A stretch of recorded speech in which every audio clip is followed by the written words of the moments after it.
Quiero invitarlos esta mañana a abrir nuestra Biblia en 3 partes. Vamos a comenzar en el Antiguo Testamento, libro de Job, capítulo 9. Hay una pregunta acá que necesita una respuesta. Libro de Job, capítulo 9. Vamos a leer entonces en 2 porciones. Libro de Job, capítulo 9, verso 2. Dice, ciertamente yo sé que es así. Recuerde los diálogos que está teniendo Job, pero hace una pregunta. Esta es la pregunta.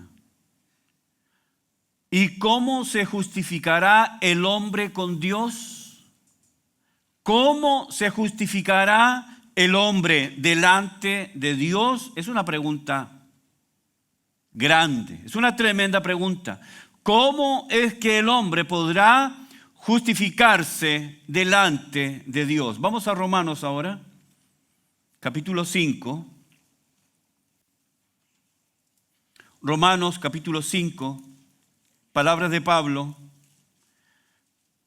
Romanos, capítulo 5, verso 1. Pablo dice, justificados pues por la fe, tenemos paz para con Dios por medio de nuestro Señor Jesucristo. El verso comienza con el verbo justificados. ¿Ok? Vamos ahora a Romanos capítulo 8, verso 30. Y a los que predestinó, a estos también llamó. Y a los que llamó, a estos también justificó. Y a los que justificó, a estos también glorificó. Vamos a orar. Padre, gracias por esta mañana. Gracias por tu palabra. Señor, te pido que nos des concentración para oír tu voz. No permitas que la turbación del ambiente nos afecte. Danos concentración. Permítenos adorarte con nuestra concentración, estar atentos a tu palabra, oír con discernimiento, oír con profundidad, oír como si mi vida entera dependiera de lo que esta mañana voy a oír. Háblame, Señor, háblame, corrígeme por tu palabra. Señor, por favor, háblame, redarguye corazones, enseña, trae luz a diferentes áreas de nuestra vida. Sácanos de la ignorancia, sácanos, Señor, de la oscuridad. Tu palabra que es luz, ilumine esos rincones de nuestro ser más profundo. Lo pido en el nombre de tu Hijo Jesús. Amén. Este es el mensaje número 5 de esta serie titulada Ordo Salutis. Ordo Salutis dijimos que es el orden de la salvación. ¿Qué ocurrió primero? ¿Cuál es esta secuencia ordenada, lógica de un suceso tras otro en esta salvación tan grande que el Señor nos ha dado? Usted ha oído el famoso refrán, bueno, son varios, pero tienen la misma idea. ¿Ha oído ese refrán que dice, como te ven, te tratan? Hay otro que más o menos dice lo mismo, ¿no? Dice, bien vestido, bien recibido. Bueno, y estos refranes, estos dichos populares, nos hablan de la importancia que tiene la presentación personal. Yo creo que de alguna manera eso se ha perdido. Yo me acuerdo que en el colegio, en mis años, la corbata era importante, el pelo corto. Me acuerdo que cuando mi mamá nos mandaba al peluquero, mi hermano le decía, pero no tan largo. Y mi mamá le decía, corte colegial. Hasta ahí llegaban los afanes de mi hermano por ser un rockero. Corte colegial, el corte de pelo, la corbata, el vestón, los zapatos lustrados, ¿se acuerdan? los zapatos lustrados. Todo eso habla de la presentación personal. Bien vestido, bien recibido. Como te ven, te tratan. Son refranes que hablan de la importancia de la presentación personal. ¿Han oído ustedes o han leído uno de los libros clásicos de la literatura infantil llamado El Príncipe y el Mendigo, de Mark Twain? Bueno, este libro, ¿no?, famoso, cuenta la historia, ¿no? Narra las aventuras de dos jóvenes que tenían varias cosas en común. Nacieron el mismo día, nacieron en la misma ciudad, Londres, del siglo XVI, pero además de eso, que nacieron el mismo día, que nacieron en la misma ciudad, además ellos tenían un parecido físico increíble. Se parecían físicamente. Bueno, uno de estos jóvenes era hijo de un hombre borracho y golpeador. Y por esa causa, esta familia sufría la miseria, sufría la pobreza, sufría las carencias. El otro joven, completamente diferente, era el hijo del rey.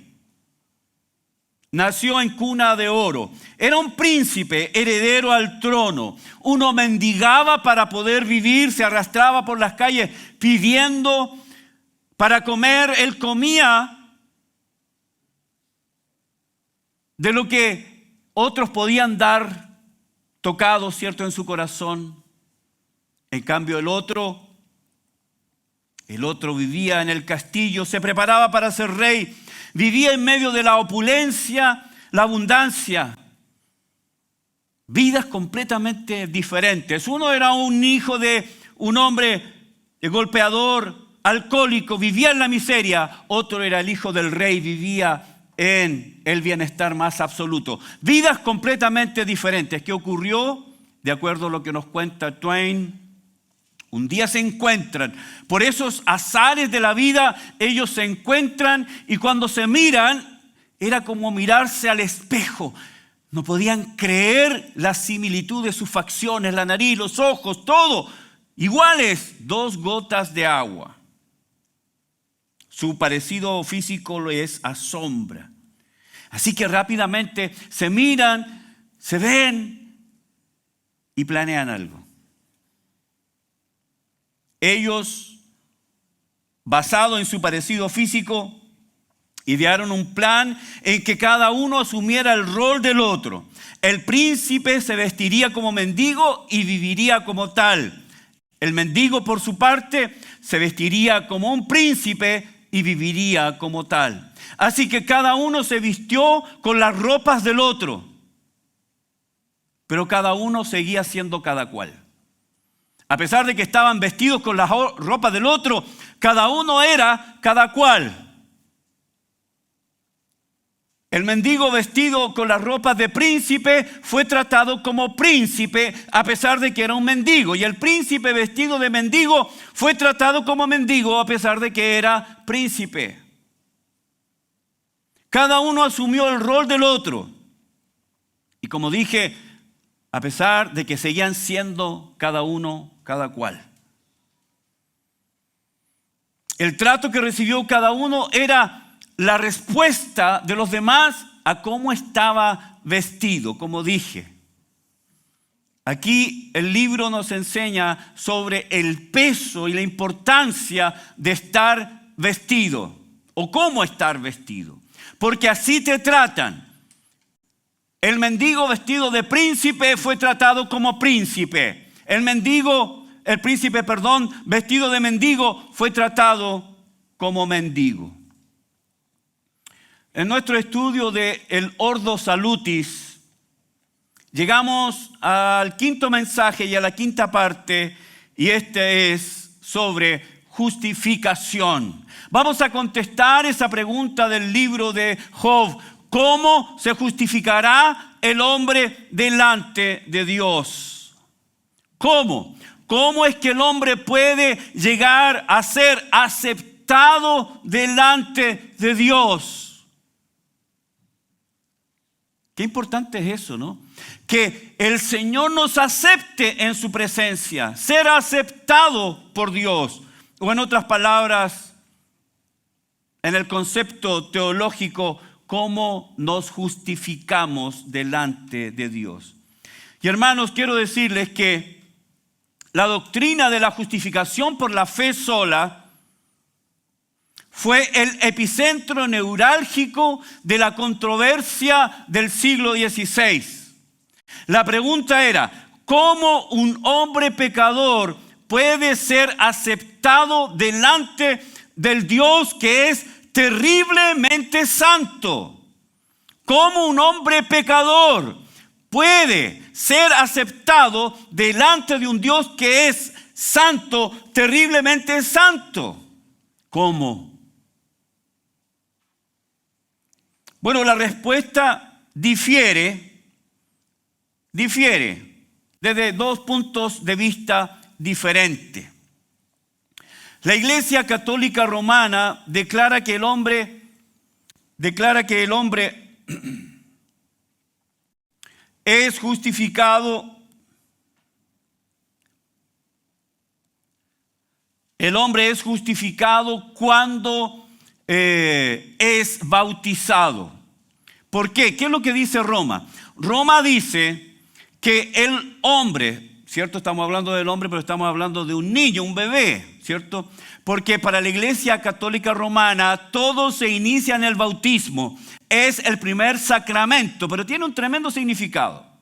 ¿Cuántos de ustedes fueron católicos, entre paréntesis? Bueno, la gran mayoría, no somos un país católico.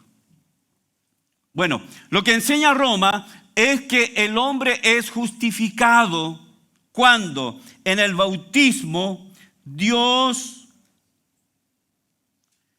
pone en el corazón del hombre justicia. Eso es lo que se llama justicia infundida. Es decir, en el momento del bautismo, Dios pone justicia dentro del corazón del hombre. Entonces, de acuerdo a lo que dice Roma, el hombre debe manifestar actos de justicia, una vida justa, porque inherentemente es justo. Porque Dios ha puesto en su corazón justicia. ¿Me siguen? Ok. Eso es lo que enseña Roma. Roma declara que para ser aceptados por Dios, el hombre debe producir un cambio interior en el creyente. Es decir, que el hombre debe ser primero justo, porque tiene justicia infundida, para llegar a ser justificado. Es decir, como tiene justicia inherente, porque Dios lo puso ahí en el momento del bautismo, se espera que el hombre viva justamente. De acuerdo a lo que enseña Roma, entonces la justicia es una justicia experimental o de la experiencia, ¿ok?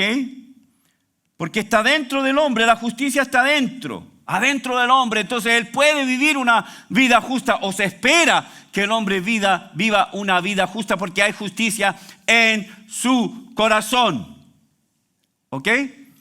¿Qué enseña la Reforma o qué enseña la Biblia? La Iglesia reformada, en su tiempo Lutero, que el hombre es aceptado o el hombre es justificado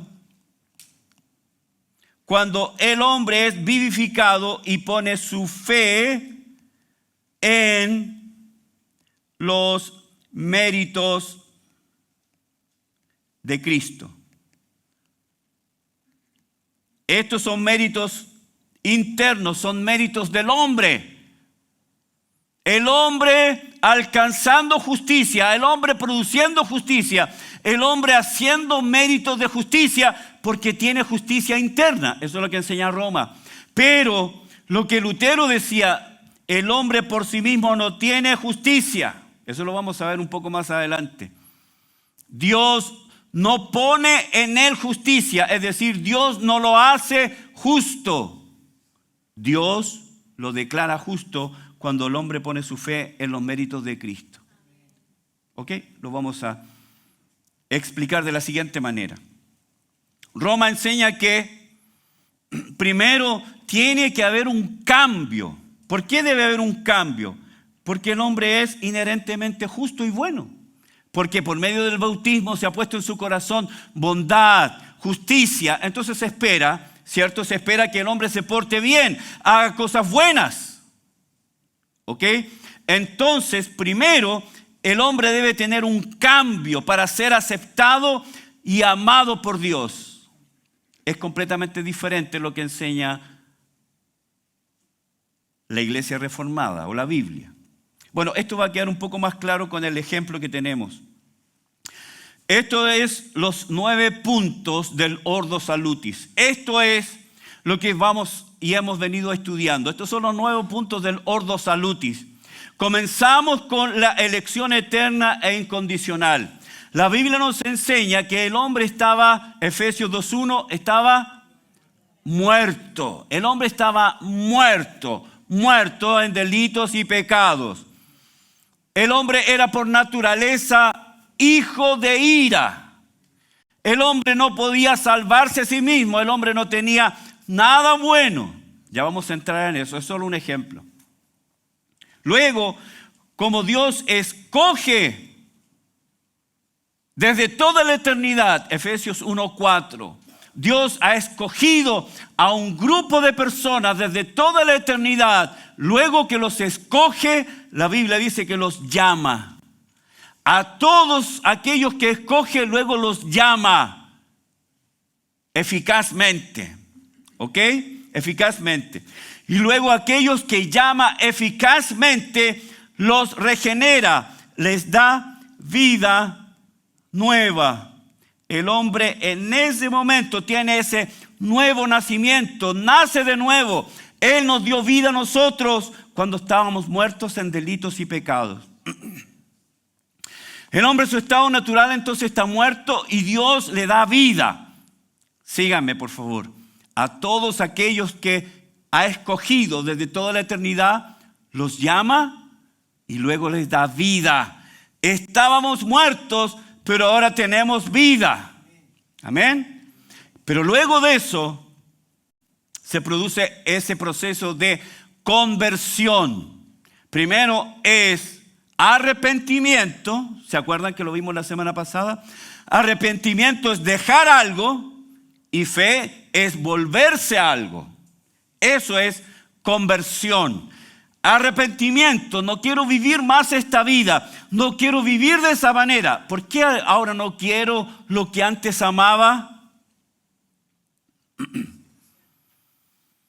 ¿Por qué antes para el 18, Navidad, Año Nuevo, ¿dónde es el carrete? ¿Dónde vamos al carrete? ¿Dónde vamos a pasarlo bien, chiquillos? ¿Y ahora? ¿Pero qué te pasa? Me acuerdo que me fueron a buscar a mi casa mis compañeros que tenían un baile. Y me fueron a buscar y yo dije, no voy a ir. ¿Pero qué?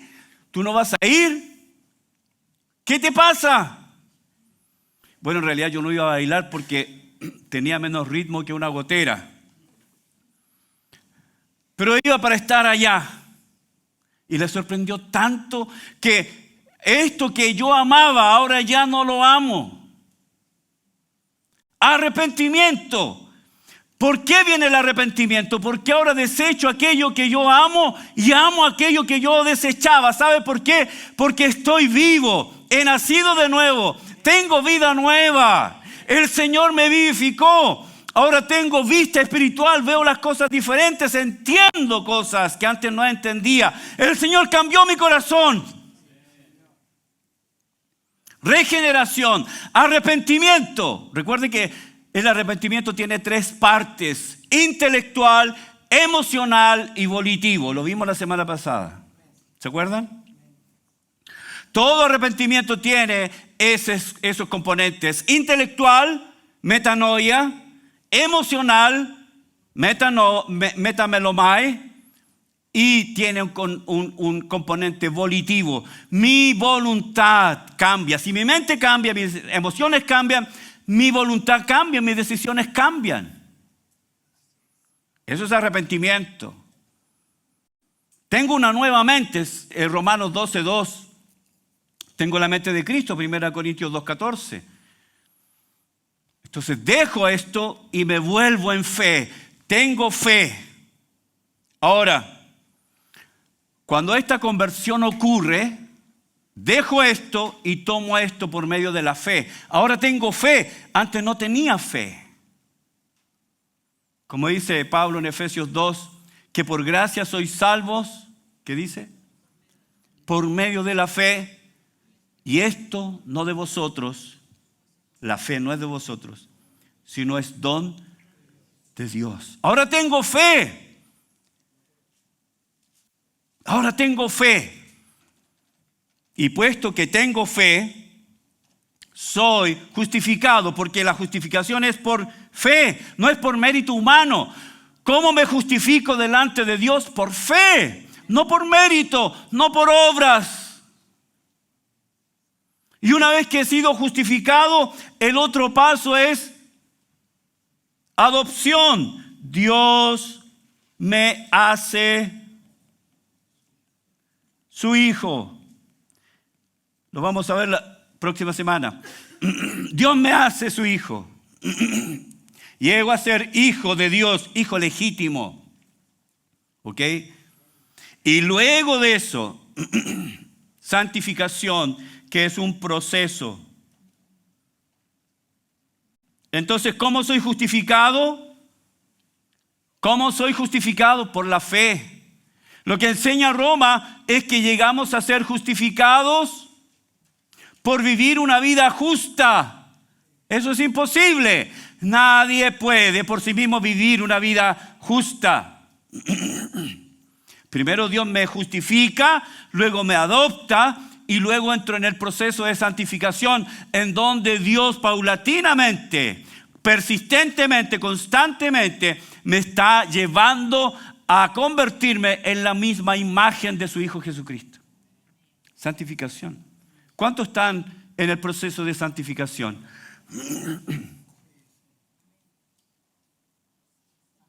Claire. Todos estamos en el proceso de santificación. ¿Cómo es ese proceso? ¿Calamitoso?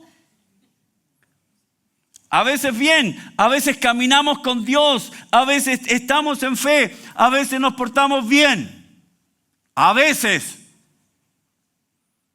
Y a veces fallamos, pecamos o no. Sí. ¿Sabe cómo es el proceso de santificación? Aquí comienza.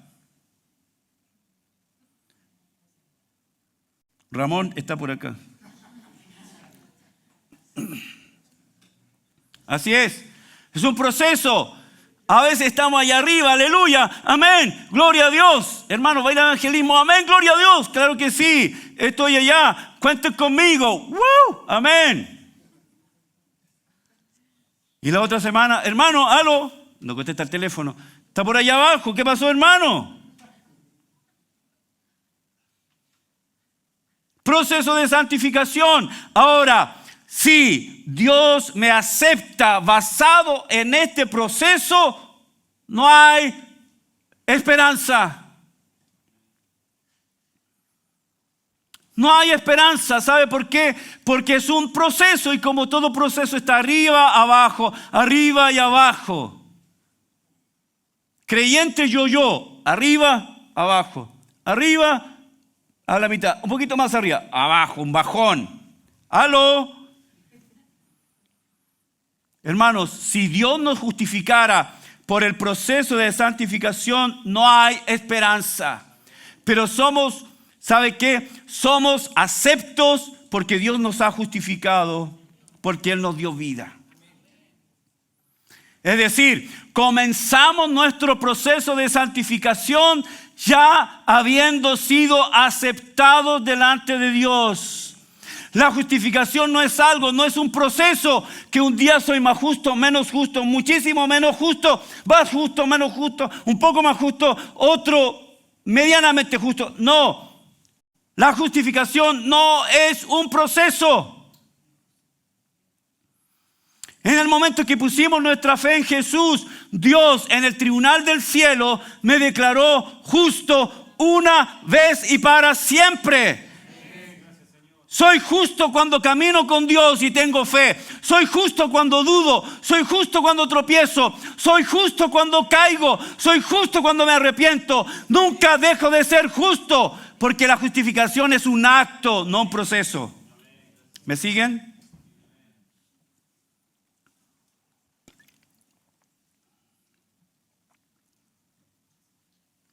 Lo que enseña Roma es que para poder ser aceptado por Dios, debo empíricamente ser justo como Él es justo.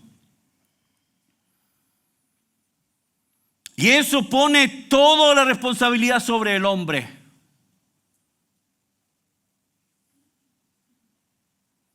Imagínate poner toda esa responsabilidad sobre el hombre. Para Roma debemos ser justos empíricamente antes de ser amados y aceptados por Dios. Para la Reforma es completamente diferente. Somos declarados justos, aceptados delante de Dios, porque se nos atribuye la justicia de Cristo por medio de la fe. Luego, somos declarados hijos, verdaderos hijos. Huiotesía es la palabra para adopción, que quiere decir hijo legítimo. Soy hijo de Dios. Entré a la familia de Dios. Dios es mi Padre. Nunca dejará de ser mi Padre. Nunca, nunca, nunca dejará de ser mi Padre. Nunca dejaré de ser su hijo, porque soy su hijo legítimo. Y luego de eso, piensa en eso. Con esto como base, justificado como hijo ahora, comienza mi proceso de santificación. No es que mi proceso de santificación comienza para ver si llego, si merezco, si gano convertirme en hijo. Parto siendo hijo, parto siendo justo. ¿Cuánto entienden lo que estoy diciendo? Empiezo mi proceso de santificación, que como dije es un proceso y cada uno de nosotros lo vive, buenos, malos, medianos, que tenemos duda, que tenemos fe, que dudamos, que no queremos ir a la iglesia, que a veces tengo ganas, a veces no tengo ganas, etcétera, etcétera, etcétera. Un proceso. Comienza mi proceso ya siendo justificado y siendo declarado hijo. Vamos a ahondar en el tema de la justificación. Para hablar de la justificación voy a usar 4 puntos para explicarles lo que es la justificación. Número 1.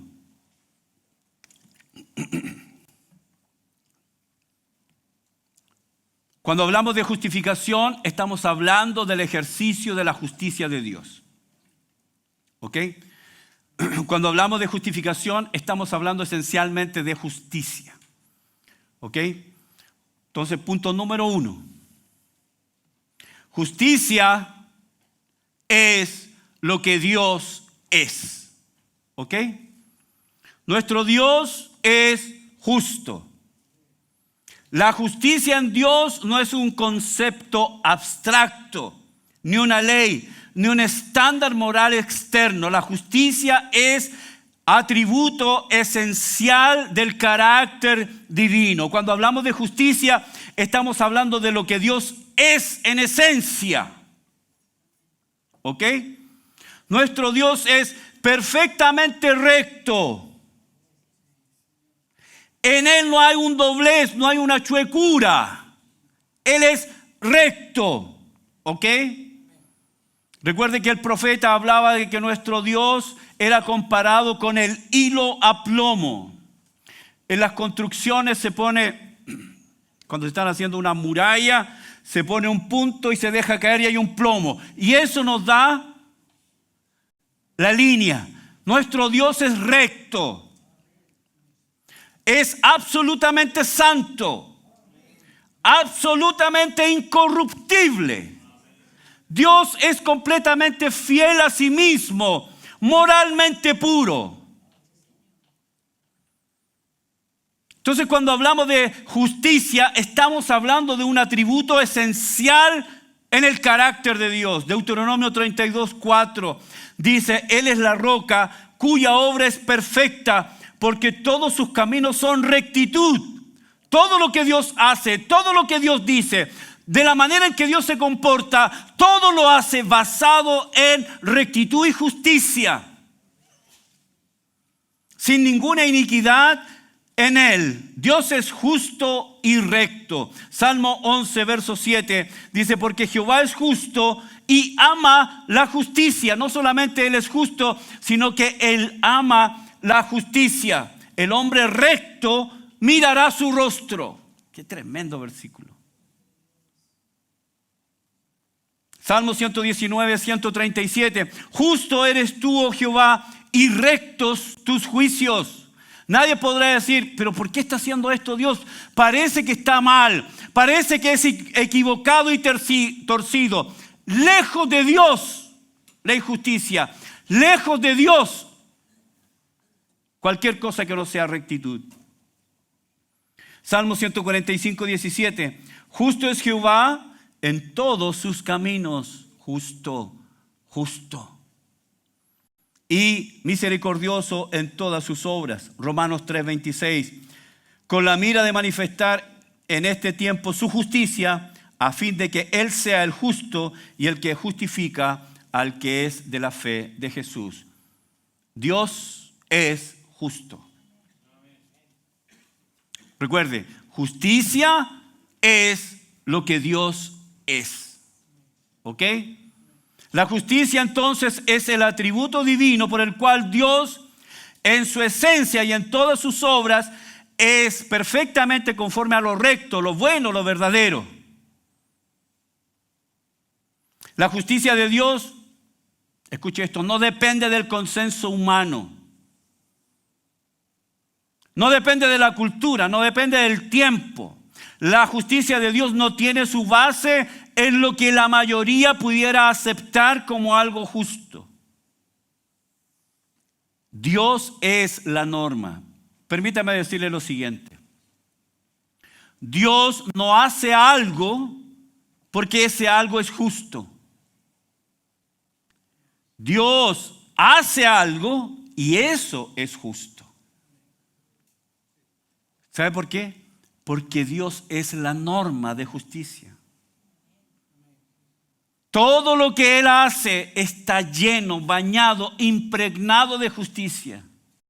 Aun cuando a nosotros nos pudiera parecer injusto. Todo lo que Dios hace es justo. Él es la norma de justicia, porque la justicia es lo que Dios es. ¿Ok? Número 2. Tenemos claro, ¿Dios es justo? ¿Alguna duda de eso? Ok. Pero la cosa se va poniendo un poco más complicada. ¿Por qué? Número 2. Justicia es lo que Dios es. Número 2. Justicia es lo que el hombre no es. Y aquí tenemos un problema. Esta es la tragedia humana. Por esencia, Dios es justo. En cambio, el hombre por naturaleza, por esencia, es pecador y elige pecar. No solamente el hombre por esencia es pecador, sino por elección es pecador.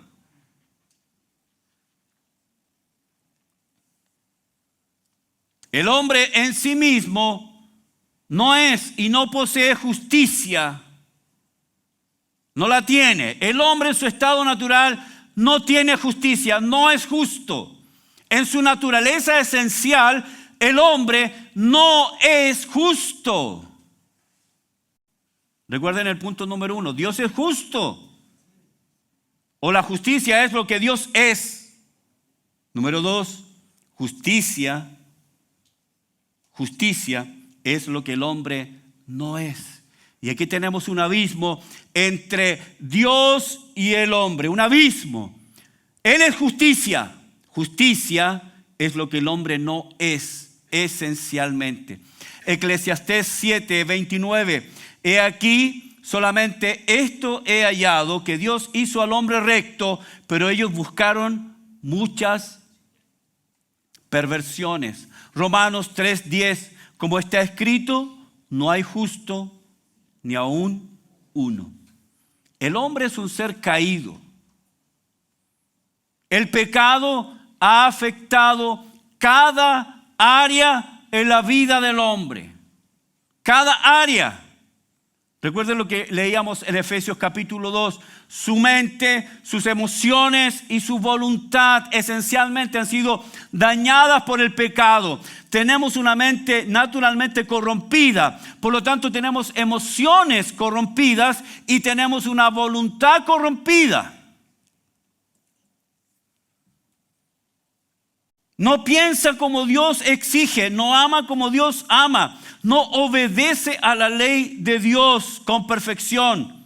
El hombre naturalmente es incapaz de producir justicia verdadera. Pastor, no siga hablando porque está aumentando el problema.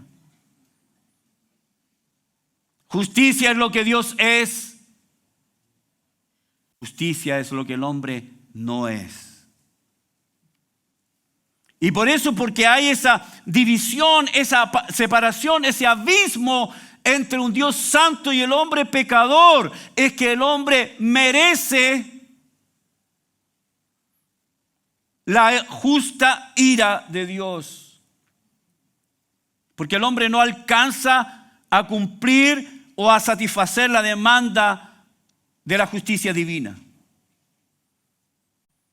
El hombre en su estado natural está lejos. Romanos 3:23, por cuanto todos pecaron. ¿Cuántos pecaron? Todos.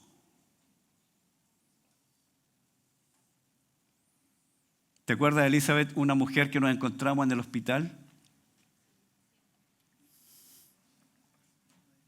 Yo le pregunté, ¿y usted ha pecado alguna vez? No, dijo. Aquí la Biblia dice, por cuanto todos pecaron, menos Marcela, parece que se llama esa niña, ¿no? Por cuanto todos pecaron, menos Marcela. La Biblia es categórica, es un inclusivo universal. Todos pecaron, todos pecaron, todos pecaron. Y como consecuencia de eso, están destituidos ¿de qué? De la gloria de Dios. Esa es la condición natural del hombre. Y el hombre en ese estado, destituido de la gloria de Dios, por naturaleza pecador, pecador por elección, incapaz de cumplir las demandas de la justa santidad de Dios. Escuche esto. No importa lo que haga.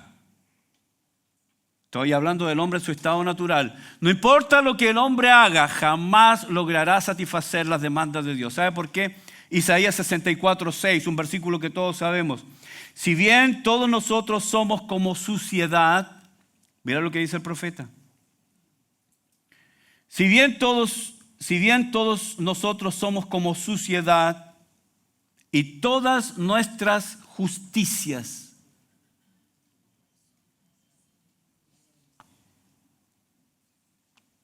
como trapo de inmundicia, y caímos todos nosotros como la hoja, y nuestras maldades nos llevaron como el viento.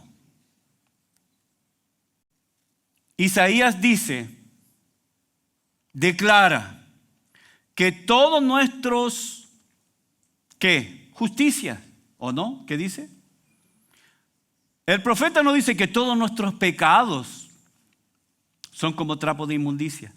Él no dice que nuestras maldades o rebeliones son como trapos de inmundicia, sino que él dice que todas nuestras justicias. El hombre en su estado natural está tan completamente perdido que no puede producir algo que pueda satisfacer la demanda justa de Dios. Porque dice, la justicia, incluso lo mejor que el hombre puede hacer, es como un trapo de inmundicia. ¿Usted sabe lo que quiere decir Isaías cuando dice trapo de inmundicia? ¿Lo saben? ¿Quién no lo sabe? ¿No lo sabe? Tampoco. Está está hablando del paño que usaban las mujeres en su periodo menstrual.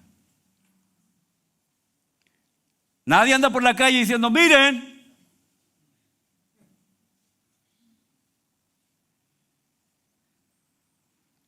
Nuestras justicias son como trapos de inmundicia. Esa es una manifestación de nuestra más profunda injusticia. Justicia es lo que Dios es.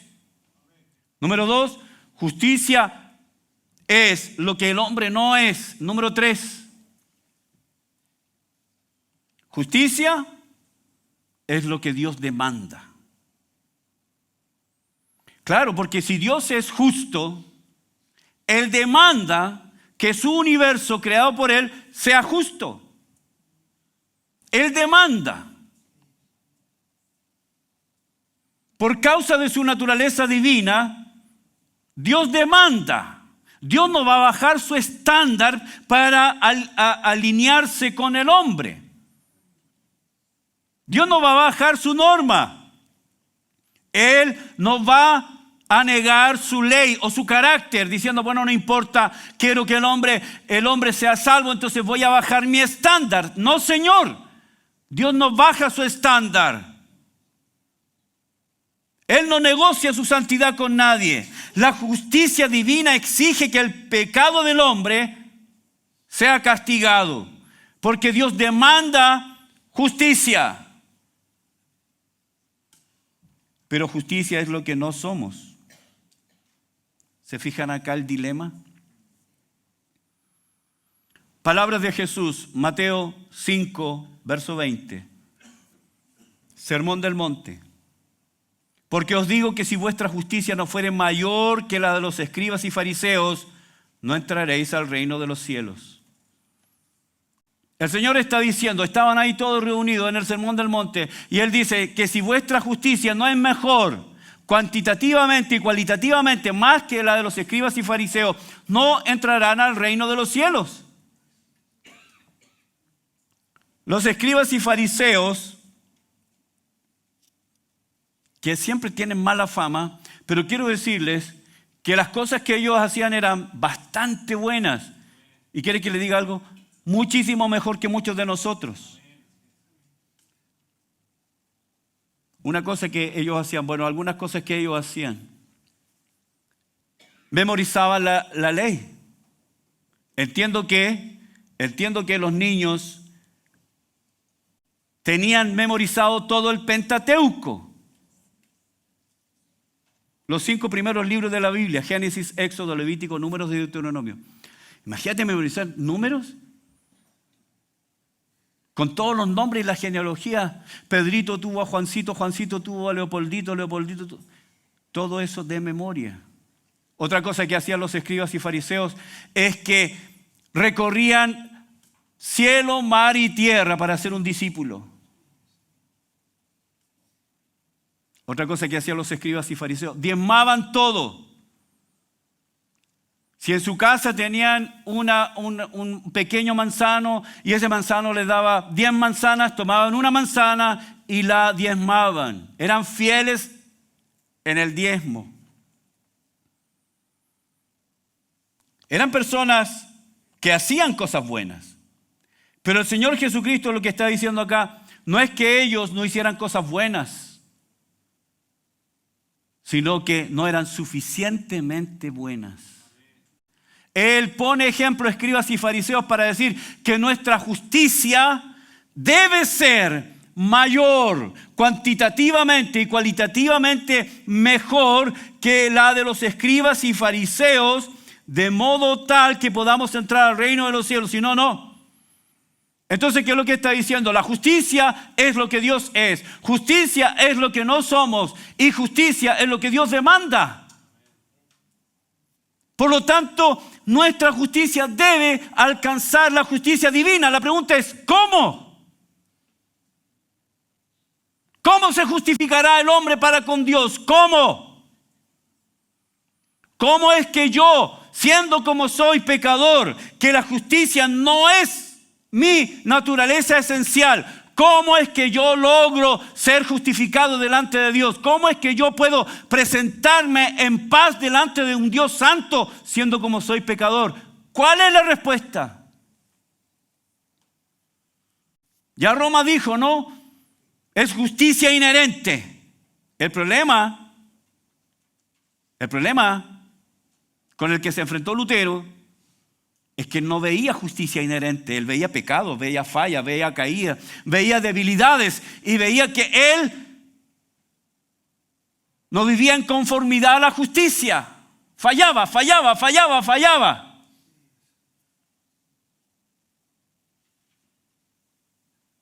¿Cómo el hombre puede justificarse delante de un Dios santo, siendo como es?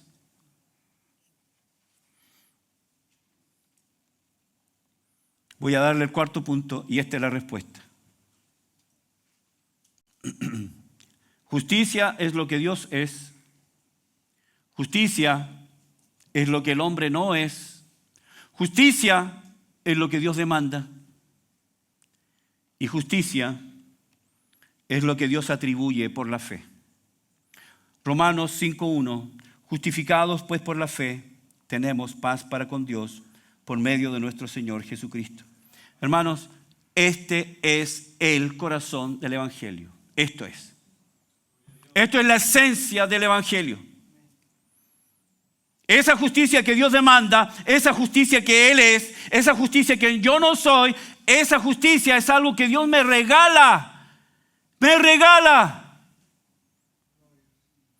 Es una justicia que Dios me regala.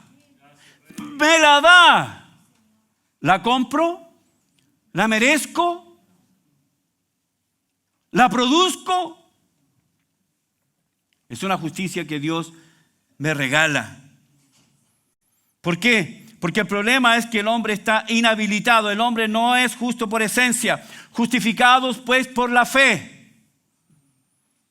La justicia es algo que Dios me atribuye. Esa palabra es importante. Atribuye. Recuerde que Roma decía que es una justicia infundida. Roma habla de que el hombre es justo empíricamente.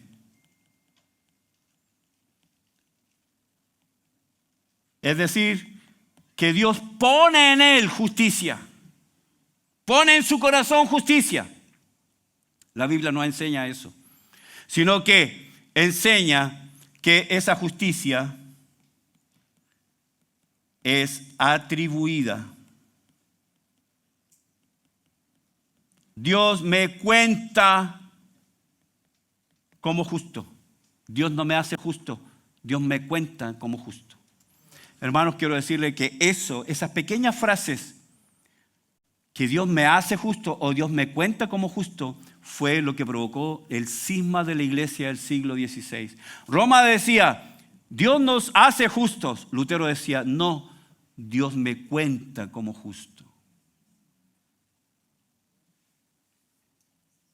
Romanos 5:1, Pablo dice, justificados pues por la fe. Esa palabra justificado es un verbo, aoristo, participio pasivo. Aoristo es importante, pasivo es muy importante.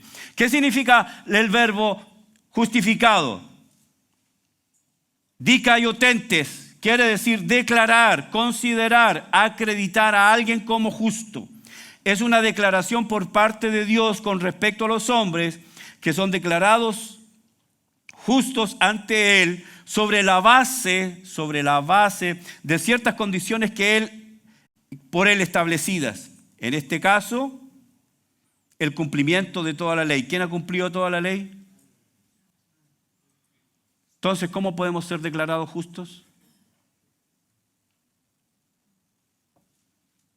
¿Cómo podemos ser declarados justos cuando hemos ofendido a Dios de todas las formas imaginables? ¿Cómo podemos ser declarados justos cuando el estándar divino no ha cambiado, su nivel moral no ha sido rebajado, su santidad no ha sido rebajada, su moralidad divina es irrevocable, el carácter de Dios sigue siendo santo? ¿Cómo es que el hombre puede justificarse delante de Dios? ¿O qué debe hacer el hombre pecador para recibir esa justicia o cumplir esas demandas justas?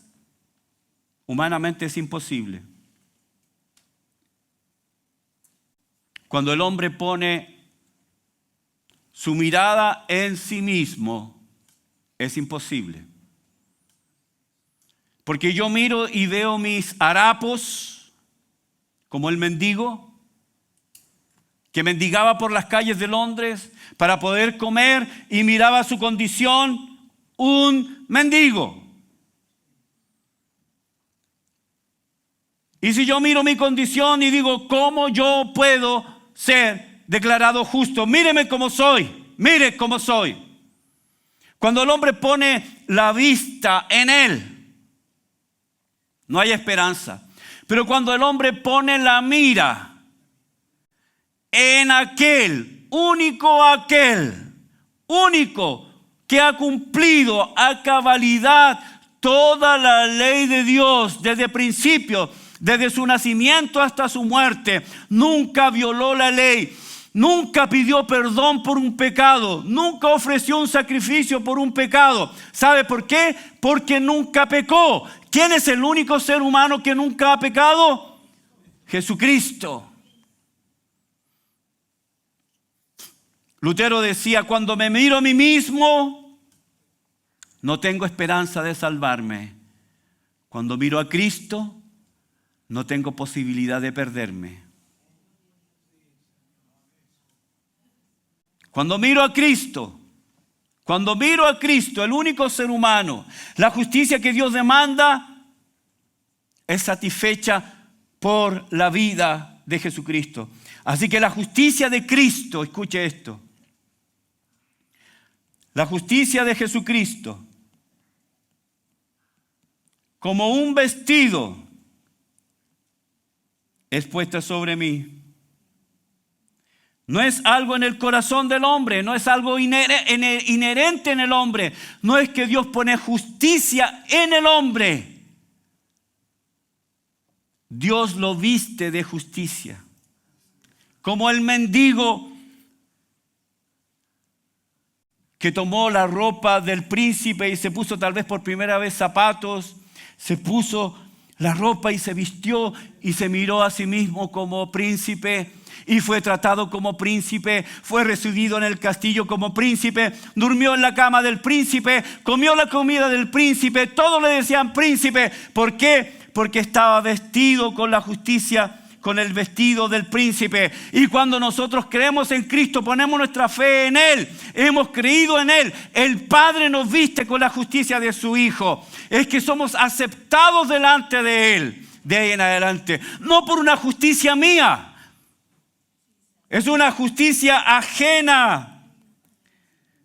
No es justicia mía, es una justicia ajena. Es la justicia de Cristo sobre mí.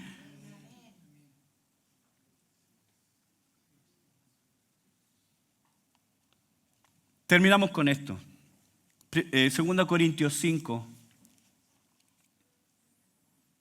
2 Corintios 5.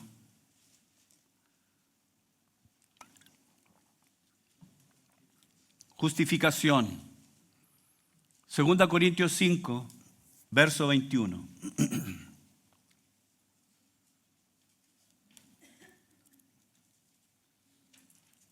Al que no conoció pecado, ¿quién es el único que no conoció pecado? Por nosotros lo hizo pecado, para que nosotros fuésemos hechos ¿qué? Justicia de Dios en Él. ¿Quién es el único ser humano que no conoció pecado? Jesucristo. Quiero decirles que Él no conoció pecado porque era imposible que Él pecara. ¿Estamos de acuerdo? Era imposible que Él pecara. Es lo que se llama la impecabilidad de Cristo. Es el único que ha vivido una vida completamente lejos y apartado del pecado. Él es el Cordero sin mancha y sin contaminación, 1 Pedro 1:19. Juan declaró que en Él no hay pecado, 1 Juan 3:5. El libro de los Hebreos, en el 4:15, dice que Él fue tentado en todo, pero sin pecado. Dios declaró 2 veces en Mateo 3:17 y 17:15, este es mi Hijo amado, en Él tengo complacencia. Él es el único. Por lo tanto, cuando Pablo dice, al que no conoció pecado, Él no conoció pecado, obviamente está haciendo referencia a Jesús. Él no conoció pecado, nunca pecó, nunca mintió, nunca miró con malos ojos a alguien, nunca deseó una mujer inapropiadamente, nunca se acercó a una mujer con malas intenciones, nunca pensó mal de nadie, nunca juzgó a nadie, nunca ofendió a Dios con su mente, sus ojos, sus pensamientos, sus acciones. Él vivió una vida completamente perfecta. Al que no conoció pecado,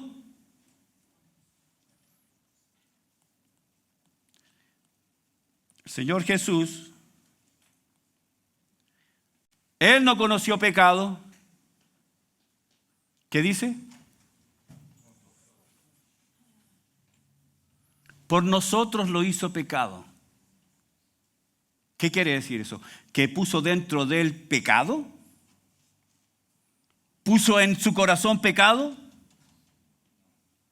No. De la misma manera, lo hizo pecado, le puso el ropaje del pecado. Como el príncipe se vistió de mendigo. Él no conoció pecado, pero Dios lo hizo pecado. No puso el pecado dentro de él, sino que lo trató, escucha esto, lo trató como si él hubiera pecado, pero no pecó. El príncipe fue tratado como mendigo, aunque no era mendigo, pero estaba vestido de mendigo. Jesucristo no pecó, pero el Padre lo trató como si hubiera pecado. Lo hizo pecado. Dios, ¿quién lo hizo pecado? ¿Quién? Isaías 53:6. Dios cargó en él el pecado de todos nosotros. Este Jesús que no pecó nunca fue vestido con pecado. Dios puso en él el pecado de todos nosotros. En la cruz, el Señor Jesús fue vestido de tu pecado, de tu maldad, de tu iniquidad, de tu rebelión, de tus malas miradas, de tus malos pensamientos, de malas actitudes. ¿Qué más? ¿Qué más? Maldad, pecado. El que no conoció pecado, por nosotros lo hizo pecado. Escuche esto. Para que nosotros, cuando Pablo dice, ¿para qué? Es propósito. El objetivo. ¿Por qué hizo Dios esto? Para que nosotros fuésemos hecho justicia. Cantábamos recién esa canción que dice intercambio. ¿Cómo es la palabra? Glorioso intercambio. En la cruz ocurrió un intercambio. El que no conoció pecado, vestido como príncipe,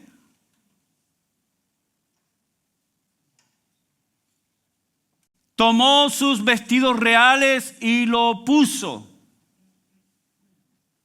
sobre aquellos que sí pecaron. Los mendigos, todos nosotros somos mendigos. En la cruz, glorioso intercambio. El príncipe, el que nunca pecó, su justicia fue puesta sobre nosotros, los que hemos creído en él. Y nuestro pecado fue puesto sobre él. Entonces, así, en el cuento de Mark Twain, el mendigo vestido como príncipe, fue tratado como príncipe. Y el mendigo vestido como príncipe fue tratado como príncipe, y el príncipe vestido como mendigo fue tratado como mendigo. Justicia es lo que Dios es. Justicia es lo que el hombre no es. Justicia es lo que Dios demanda. Y justicia es lo que Dios atribuye por la fe. Cuando Dios me dio la fe y puse mi fe en Jesucristo, en ese mismo momento, Dios me vistió con la justicia completa de Jesucristo. Así que cuando Dios me ve ahora, ¿a quién ve? A Jesucristo. ¿Alguien dice amén por eso? Cuando Dios me ve, Jesucristo. ¡Wow, Jesucristo! Veo a Jesucristo en ustedes. Porque ha sido vestido con la justicia de Cristo. Pero cuando vio a Cristo en la cruz, abominable, despreciable. En la cruz, Gálatas 3:13, colgó. ¿Saben quién colgó en la cruz? Vamos a Gálatas.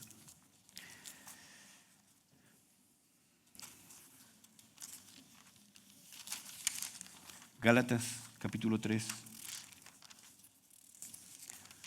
¿Saben quién colgó en la cruz? Cristo, Gálatas 3:13. Cristo nos redimió de la maldición de la ley, hecho por nosotros maldición, porque está escrito: maldito todo el que es colgado en un madero. Cuando Cristo colgó en un madero, quiero decirle algo. Él fue maldito por su Padre. Pero que Él no fue un hombre el único que no pecó. ¿Por qué el Padre lo trató como maldito? Por ese intercambio. Él tomó mi pecado y fue castigado por ese pecado. Maldito, maldito, maldito. La Biblia dice que todo aquel que es colgado es maldito. ¿Y sabe por qué? Colgado. ¿De qué está hablando cuando una persona era colgado? Esto es el cielo y eso es la tierra. Y tenemos aquí la cruz. Tenemos ahí la cruz. Y cuando una persona era colgado, estaba ahí, colgando. Pablo dice que aquel que es colgado está ahí entre el cielo y la tierra. Está colgando. Él es tan despreciable que sus pies no pueden tocar la tierra. Es maldito en la tierra, pero de la misma manera es tan maldito que no toca el cielo. Por lo tanto, aquel que es colgado es maldito en la tierra y maldito en el cielo. Recuerden lo que hicieron con Jesús, que le dijeron: crucifícalo, crucifícalo. No merece vivir entre nosotros. Los que eran colgados ni siquiera tenían derecho a una tumba. ¿Sabe por qué? Porque eran malditos.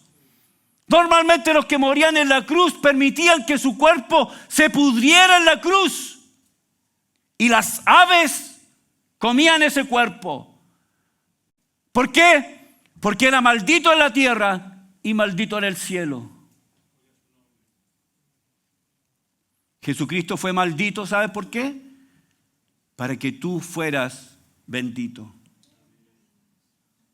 El que no conoció pecado, por nosotros lo hizo pecado, para que nosotros fuésemos hechos justicia de Dios en él.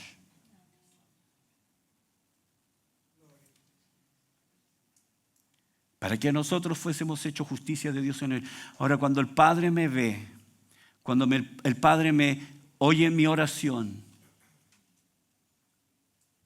qué placer oír tu voz, hijo mío. Perfecto, justo. Y yo digo, ¿pero cómo? Señor, acabo de fallar. Perfecto, justo. Señor, acabo de fallar, acabo de mentir, Justo, perfecto. ¿Sabe por qué? Porque estamos vestidos de Cristo. Estamos vestidos de Cristo. Estamos vestidos de Cristo. Completamente vestidos de Cristo. Para siempre. La justificación no es un proceso, es un hecho. Una vez y para siempre. Padre, gracias por esta mañana.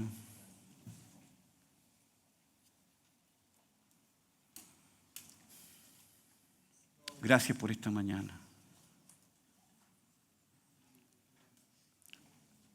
Gracias por esta mañana, Señor. ¿Alguien dice amén esta mañana? ¿Alguien le da gracias al Señor esta mañana por su sacrificio, por su obra perfecta? Por este intercambio.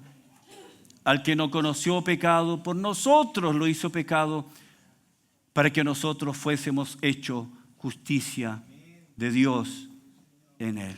Padre, gracias por esta mañana. Te alabamos. Ayúdanos a vivir en esta justicia cada día. Para tu gloria. Amén. Amén.